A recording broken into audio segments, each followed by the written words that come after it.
Hi friends, welcome to challenger app. ഞാൻ രാജേശ്വരി വിനോദ്.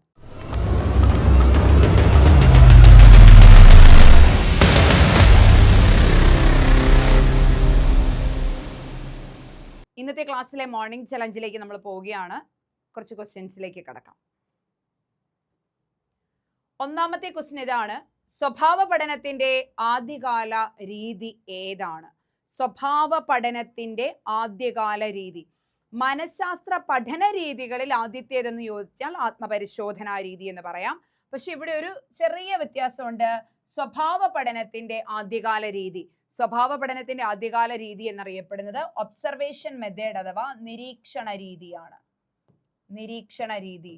സ്വഭാവ പഠനത്തിന്റെ ആദ്യകാല രീതി എന്ന് പറയുന്നത് നിരീക്ഷണ രീതിയാണ്. ഇനി ഏറ്റവും പഴക്കം ചെന്ന മനഃശാസ്ത്ര പഠന രീതി ഏതാണ്? ഏറ്റവും പഴക്കം ചെന്ന, അതായത് ഏറ്റവും ആദ്യത്തെ മനഃശാസ്ത്ര പഠന രീതി എന്ന് ചോദിച്ചാലും ഏറ്റവും പഴക്കം ചെന്ന മനഃശാസ്ത്ര പഠന രീതി എന്ന് ചോദിച്ചാലും എന്താണ് ഉത്തരം? ഇൻട്രോസ്പെക്ഷൻ മെത്തേഡ് അഥവാ ആത്മപരിശോധനാ രീതി. ആത്മപരിശോധനാ രീതി അഥവാ ഇൻട്രോസ്പെക്ഷൻ മെത്തേഡ്. ഇത് ആരുടേതാണ്? വില്യം വൂണ്ടിൻ്റെതാണ്. ബോധമണ്ഡലത്തിലെ അനുഭവങ്ങൾ പഠിക്കാൻ വേണ്ടി വില്യം വൂണ്ട് ആവിഷ്കരിച്ചതാണ് ആത്മപരിശോധനാ രീതി. ആ ആത്മപരിശോധനാ രീതിയാണ് മനഃശാസ്ത്ര പഠന രീതികളിൽ ഏറ്റവും പഴക്കം ചെന്ന രീതി എന്ന് അറിയപ്പെടുന്നത്. അടുത്തതാണ് നിരീക്ഷണം എന്ന പദത്തിന്റെ അർത്ഥം. അപ്പൊ നിരീക്ഷണത്തെ നമ്മൾ ഒന്നാമത്തെ പോയിന്റ് പഠിച്ചു. സ്വഭാവ പഠനത്തിന്റെ ആദ്യകാല രീതി എന്നറിയപ്പെടുന്നത് നിരീക്ഷണ രീതിയാണ് എന്ന് പഠിച്ചു. ഇനി നിരീക്ഷണം എന്ന പദത്തിന്റെ അർത്ഥം എന്താണ് എന്നാണ് ചോദിച്ചിരിക്കുന്നത്. ഒബ്സർവേഷൻ, വെളിയിലേക്ക് നോക്കുക. വെളിയിലേക്ക് നോക്കുക. നിരീക്ഷണം എന്ന പദത്തിന്റെ അർത്ഥം എന്താണ്? വെളിയിലേക്ക് നോക്കുക. ഒരു സ്വാഭാവിക ചുറ്റുപാടിൽ ഒരു വ്യക്തിയെ അല്ലെങ്കിൽ ഒരു സംഘത്തിനെയോ മറ്റൊരു വ്യക്തിയോ മറ്റൊരു സംഘമോ നിരീക്ഷിച്ചറിയുന്ന പ്രക്രിയയാണ് നിരീക്ഷണ പഠനം എന്ന് പറയുന്നത്. ഓക്കെ, ഒബ്സർവ് ചെയ്ത് മനസ്സിലാക്കി എടുക്കുന്ന രീതിയാണ് നിരീക്ഷണ രീതി എന്ന് അറിയപ്പെടുന്നത്. അപ്പൊ 3 ക്വസ്റ്റ്യൻ നമ്മൾ കഴിഞ്ഞു. സ്വഭാവ പഠനത്തിന്റെ ആദ്യകാല രീതിയാണ് നിരീക്ഷണ രീതി. ഏറ്റവും പഴക്കം ചെന്ന മനഃശാസ്ത്ര പഠന രീതിയാണ് ആത്മപരിശോധനാ രീതി. ആത്മപരിശോധനാ രീതിയുടെ ഉപജ്ഞാതാവാണ് വില്യം വൂണ്ട്. നിരീക്ഷണം എന്ന പദത്തിന്റെ അർത്ഥം വെളിയിലേക്ക് നോക്കുക എന്നതാണ് എന്ന് പഠിച്ചു വയ്ക്കുക. അടുത്ത ക്വസ്റ്റ്യൻ: ഒരു വ്യക്തി തന്നെ കുറിച്ച് സ്വയം നടത്തുന്ന ആന്തരിക പരിശോധനയാണ് ഡാഷ്. ഒരു വ്യക്തി സ്വയം തന്നെ കുറിച്ച് പഠനം നടത്തുന്നുണ്ടെങ്കിൽ തന്റെ മാനസിക, അതായത് ഒരു വ്യക്തിയിൽ തന്നെ അന്തർലീനമാണ് അയാളിലെ മാനസിക പ്രതിഭാസങ്ങൾ. അപ്പൊ എന്താണ്? തന്നിൽ ഉണ്ടാവുന്ന മാനസിക പ്രശ്നങ്ങൾ ഉണ്ടാവുമ്പോൾ തന്നെ സ്വയം പരിശോധിക്കാനും മനസ്സിലാക്കാനും ഒക്കെ സാധിക്കുന്നു. ഈ രീതിക്ക് പറയുന്ന പേരാണ് ആത്മപരിശോധനാ രീതി. ആത്മപരിശോധനാ രീതി. ഒരു വ്യക്തി തന്നെ കുറിച്ച് സ്വയം നടത്തുന്ന വിശകലനം, അല്ലെ തൻ്റെ മനസ്സിനെ കുറിച്ച് ഒരു വ്യക്തി സ്വയം പഠിക്കുകയാണെങ്കിൽ അത്തരം മനഃശാസ്ത്ര പഠന രീതിയെയാണ് ആത്മപരിശോധനാ രീതി അഥവാ ഇൻട്രോസ്പെക്ഷൻ മെത്തേഡ് എന്ന് പറയുന്നത്. ഇനി അടുത്ത ക്വസ്റ്റ്യൻ ആണ്: സർവേയിൽ പഠന വിധേയമാകുന്ന ഘടകങ്ങൾ ഏത് രൂപത്തിലായിരിക്കും? സർവേയിൽ പഠന വിധേയമാകുന്ന ഘടകങ്ങൾ ഏത് രൂപത്തിലാ? സർവേ, നമ്മളിപ്പോൾ ഒരു ക്ലാസ് മുറിയിൽ സർവേ ഇപ്പൊ സോഷ്യൽ സയൻസ് അധ്യാപികയാണ് ഞാൻ. നിങ്ങളെല്ലാം എൻ്റെ മക്കളാണ്. നമ്മളിവിടെ സർവേ നടത്താൻ തീരുമാനിച്ചു. അപ്പൊ സർവേ നടത്താൻ തീരുമാനിക്കുമ്പോൾ നമ്മൾ ആദ്യം എന്ത് ചെയ്യും? ആസൂത്രണം നടത്തുക, പ്ലാനിങ്. എവിടെ നടത്തണം, എന്ത് നടത്തണം എന്നൊക്കെ നമ്മൾ തീരുമാനിക്കുകയാണ് അല്ലെ.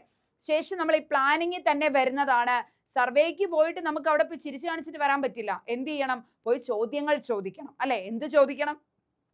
ചോദ്യങ്ങൾ ചോദിക്കണം. ആത്മപരിശോധനയോ നിരീക്ഷണമോ ചികിത്സാ രീതിയോ ഒക്കെ ആണെങ്കിൽ നമുക്ക് സ്വയം കയ്യിൽ നിന്ന് എടുത്തിടാം. എന്നാൽ സർവേ നടത്തുമ്പോൾ നമ്മൾ എന്താവശ്യമാണ്? നമ്മൾ ചോദ്യങ്ങൾ അനിവാര്യമാണ് അല്ലെ. അപ്പൊ എന്താ വേണ്ടത്? സർവേയിൽ പഠനവിധേയമാക്കുന്ന ഘടകങ്ങൾക്ക് നമ്മൾ ചോദ്യങ്ങൾ ഉണ്ടാക്കണം. ചോദ്യ രൂപത്തിലായിരിക്കും. സർവേയിൽ പഠനവിധേയമാക്കുന്ന ഘടകങ്ങൾ എന്ത് രൂപത്തിലായിരിക്കും? ചോദ്യ രൂപത്തിലായിരിക്കും. ചോദ്യ രൂപത്തിലായിരിക്കും. ഓക്കെ, സെറ്റ് ആണെന്ന് വിചാരിക്കുന്നത്. ചോദ്യങ്ങൾ രൂപീകരിക്കുകയും ആ ചോദ്യങ്ങൾ വെച്ചുകൊണ്ടാണ് നമ്മൾ എന്ത് ചെയ്യുന്നത്? സർവേ നടത്തുന്നത് എന്ന് പഠിച്ചു വെക്കുക കേട്ടോ. അടുത്ത ക്വസ്റ്റ്യൻ ഇതാണ്: പഠനബോധന രംഗത്തെ പ്രശ്നങ്ങൾ പരിഹരിക്കാൻ ഏറ്റവും അനുയോജ്യവും വസ്തുനിഷ്ഠവുമായ രീതിയാണ് ഡാഷ്. പഠനബോധന രംഗത്തെ പ്രശ്നങ്ങൾ പരിഹരിക്കാൻ, പഠനബോധന രംഗത്തെ പ്രശ്നങ്ങൾ പരിഹരിക്കാൻ ഏറ്റവും അനുയോജ്യവും വസ്തുനിഷ്ഠ മനഃശാസ്ത്ര പഠന രീതികളിൽ വസ്തുനിഷ്ഠം എന്നൊരു പേരുണ്ടെങ്കിൽ ആ പേര് ആർക്ക് മാത്രമേ ഉള്ളൂ? ഒരൊറ്റ രീതിക്ക് മാത്രമേ ഉള്ളൂ. ആ രീതിയുടെ പേരാണ് പരീക്ഷണ രീതി അഥവാ എക്സ്പീരിമെന്റൽ മെത്തേഡ്. പരീക്ഷണ രീതി അഥവാ എക്സ്പീരിമെന്റൽ മെത്തേഡ് എന്നറിയപ്പെടുന്നത്. ഓക്കെ, അപ്പൊ മനഃശാസ്ത്ര പഠനബോധന രംഗത്തെ പ്രശ്നങ്ങൾ പരിഹരിക്കുന്നതിനുള്ള വസ്തുനിഷ്ഠമായ രീതി. പഠനബോധന രംഗത്തെ പ്രശ്നങ്ങൾ പരിഹരിക്കാൻ ഒരുപാട് മെത്തേഡുകളുണ്ട്. ഓക്കെ, ഒരുപാട് മെത്തേഡുകൾ നമുക്ക് യൂസ് ചെയ്യാം. ആക്ഷൻ റിസർച്ച് ഉപയോഗിക്കാം, പിന്നെ എന്താണ് മൈക്രോ ടീച്ചിങ് യൂസ് ചെയ്യാം, ബോധന രീതികൾ പലതാക്കാം, അങ്ങനെ ഒരുപാട് കാര്യങ്ങൾ. ലെസൺ പ്ലാനെ മാറ്റാം, പെഡഗോജിക് അനാലിസിസിന് വിധേയമാക്കും, അങ്ങനെ ഒരുപാട് കാര്യങ്ങൾ ചെയ്യാം. പക്ഷേ പഠനബോധന രീതികളിലെ ഏറ്റവും വസ്തുനിഷ്ഠമായ രീതി, പരിഹരിക്കാൻ ഏറ്റവും വസ്തുനിഷ്ഠമായ രീതി എന്ന് ചോദിച്ചാൽ പരീക്ഷണ രീതി മാത്രമേ അവിടെ ഉത്തരമുള്ളൂ. പഠിച്ചു വയ്ക്കണേ, ഇമ്പോർട്ടൻ്റ് ആണ്. അടുത്ത ക്വസ്റ്റ്യൻ, അപസമായോജിതനോ. ഇത് ക്വസ്റ്റ്യൻ പഠിക്കണേ ആദ്യം. അപസമായോജിതൻ എന്ന് വെച്ചാൽ എന്താണ്?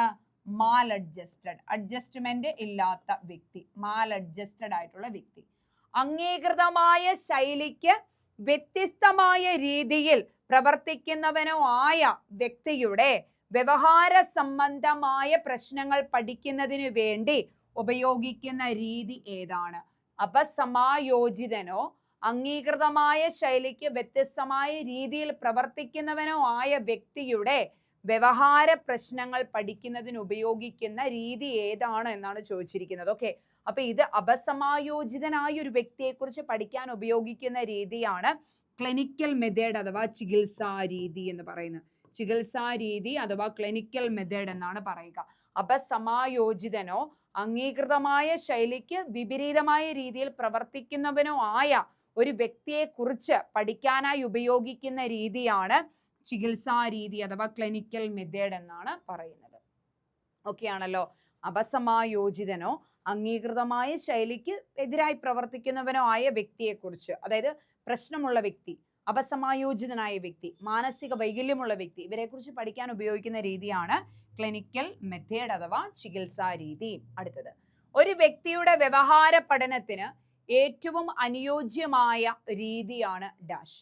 ഒരു വ്യക്തിയുടെ വ്യവഹാരം പഠിക്കുന്നതിന് വേണ്ടി ഏറ്റവും അനുയോജ്യമായ രീതി, ഒരു വ്യക്തിയുടെ വ്യവഹാരത്തെ പഠിക്കാൻ ഏറ്റവും അനുയോജ്യമായ നിരീക്ഷണ രീതിയാണ്. ഒരു വ്യക്തിയുടെ വ്യവഹാരം പഠിക്കുന്നത് അയാൾ ഒബ്സർവ് ചെയ്താണ്, അല്ലെ? അത് തന്നെയാണ് മനഃശാസ്ത്രം. അതായത് നിരീക്ഷിക്കാവുന്നതും അളക്കാവുന്നതുമായ വ്യവഹാരത്തെ പഠിക്കുക എന്നാണ് മനഃശാസ്ത്രം പറഞ്ഞിരിക്കുന്നത്. സോ ഒരു വ്യക്തിയുടെ നിരീക്ഷണ യോഗ്യമായ അല്ലെ ഒരു വ്യക്തിയുടെ വ്യവഹാര പഠനത്തിന് ഉപയോഗിക്കാവുന്ന ഏറ്റവും അനുയോജ്യമായ രീതിയാണ് നിരീക്ഷണ രീതി എന്നറിയപ്പെടുന്നത്. നിരീക്ഷണ രീതി. ഇനി ചികിത്സാ രീതിക്ക് പറയുന്ന മറ്റൊരു പേര് എന്താണ്? ചികിത്സാ രീതിക്ക് പറയുന്ന മറ്റൊരു പേര്, ചികിത്സാ രീതിയുടെ മറ്റൊരു പേരാണ് കേസ് സ്റ്റഡി. കേസ് സ്റ്റഡി എന്നും കേസ് ഹിസ്റ്ററി എന്നും വിളിക്കുന്നു. Case study or case history, case study or case history എന്നാണ്. ചികിത്സാ രീതിയുടെ മറ്റൊരു പേരാണ് കേസ് സ്റ്റഡി. കാരണം ചികിത്സാ രീതിയിൽ ഒരു വ്യക്തിയുടെ പ്രശ്നങ്ങളെ കുറിച്ചുള്ള പഠനമാണ്. സോ ചികിത്സാ രീതി is also known as case study or case history എന്നും വിളിക്കുന്നു. ചികിത്സാ രീതിക്ക് മറ്റൊരു പേര് പറയുന്നത് കേസ് സ്റ്റഡി അഥവാ case history. The last question is, സർവേയിലൂടെ ലഭിക്കുന്ന പ്രതികരണങ്ങൾ സർവേയിലൂടെ ചോദിക്കുന്ന ചോദ്യങ്ങൾ എന്താണ്? സർവേയിലൂടെ ചോദിക്കുന്ന എങ്ങനെയാ? ചോദ്യ രൂപത്തിലാണ്. ഈ ചോദ്യ രൂപത്തിൽ നമുക്ക് കിട്ടുന്ന ഉത്തരങ്ങളെ, സർവേയിലൂടെ ലഭിക്കുന്ന പ്രതികരണങ്ങൾ അറിയപ്പെടുന്ന പേരാണ് ദത്തങ്ങൾ അഥവാ ഡേറ്റ എന്നാണ് അറിയപ്പെടുന്നത്. ദത്തങ്ങൾ അഥവാ ഡേറ്റ. സർവേയിലൂടെ ലഭിക്കുന്ന പ്രതികരണങ്ങളെ ദത്തങ്ങൾ എന്നാണ് വിശേഷിപ്പിക്കുക.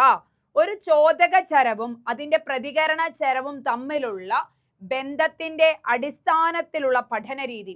അപ്പൊ ഒരു ചോദക ചരം, ഒരു സ്റ്റിമുലസ് വേരിയബിളും അതിന്റെ പ്രതികരണ റെസ്പോൺസ് വേരിയബിളും തമ്മിലുള്ള പഠനമാണ് പരീക്ഷണ രീതിയിൽ നടക്കുന്നത്. പരീക്ഷണ രീതി, പരീക്ഷണമല്ലേ നടക്കുന്നത്. അപ്പം ഒരു ചോദക ചരവും അതിന്റെ പ്രതികരണ ചരവും തമ്മിലുള്ള ബന്ധത്തിൽ വരുന്ന അടിസ്ഥാനത്തിലുള്ള പഠന രീതിയാണ് പരീക്ഷണ രീതി എന്നറിയപ്പെടുന്നത്. അപ്പൊ നമുക്ക് ഒന്നുകൂടെ ക്വസ്റ്റ്യൻസിനെ ഒന്ന് നോക്കാം. സ്വഭാവ പഠനത്തിന്റെ ആദ്യകാല രീതിയാണ് നിരീക്ഷണ രീതി. ഏറ്റവും പഴക്കം ചെന്ന മനഃശാസ്ത്ര പഠന രീതിയാണ് ആത്മപരിശോധനാ രീതി. നിരീക്ഷണം എന്ന പദത്തിന്റെ അർത്ഥം വെളിയിലേക്ക് നോക്കുക എന്നുള്ളതാണ്. ഒരു വ്യക്തി തന്നെക്കുറിച്ച് സ്വയം നടത്തുന്ന പരിശോധനയാണ് ആത്മപരിശോധനാ രീതി. സർവേയിൽ പഠനവിധേയമാക്കുന്ന ഘടകങ്ങൾ ഒരു ചോദ്യാവലിയുടെ രൂപത്തിലായിരിക്കും. പഠനബോധന രംഗത്തെ പ്രശ്നങ്ങൾ പരിഹരിക്കാൻ ഏറ്റവും വസ്തുനിഷ്ഠമായ രീതിയാണ് പരീക്ഷണ രീതി എന്നറിയപ്പെടുന്നത്. അപസമായോജിതനും അംഗീകൃതമായ ശൈലിക്ക് വ്യത്യസ്തമായ രീതിയിൽ പ്രവർത്തിക്കുന്നവനുമായ വ്യക്തിയുടെ വ്യവഹാരപരമായ പ്രശ്നങ്ങൾ പരിഹരിക്കാൻ ഉപയോഗിക്കുന്ന രീതിയാണ് ചികിത്സാ രീതി എന്നറിയപ്പെടുന്നത്. ദെൻ ഒരു വ്യക്തിയുടെ വ്യവഹാര പഠനത്തിന് ഏറ്റവും അനുയോജ്യമായ രീതിയാണ് നിരീക്ഷണ രീതി എന്ന് പറയുന്നു. ചികിത്സാ രീതിക്ക് പറയുന്ന മറ്റൊരു പേരാണ് കേസ് സ്റ്റഡി അഥവാ കേസ് ഹിസ്റ്ററി എന്ന് വിളിക്കുന്നു. ദെൻ അടുത്തതാണ് സർവേയിലൂടെ ലഭിക്കുന്ന പ്രതികരണങ്ങൾ ദത്തങ്ങൾ എന്ന പേരിലാണ് അറിയപ്പെടുന്നത്. ഒരു ചോദക ചരവും അതിന്റെ പ്രതികരണ ചരവും തമ്മിലുള്ള ബന്ധത്തിന്റെ അടിസ്ഥാനത്തിലുള്ള പഠന രീതിയാണ് പരീക്ഷണ രീതി എന്നറിയപ്പെടുന്നത്. ക്ലിയർ ആയി എന്ന് വിചാരിക്കുന്നു. പഠിച്ചു വയ്ക്കുക, ഇമ്പോർട്ടൻ്റ് ആണ്, എഴുതി വെച്ച് തന്നെ പഠിക്കുക. മറ്റൊരു ക്ലാസ്സുമായി ഉടനെ കാണാം. Thank you so much.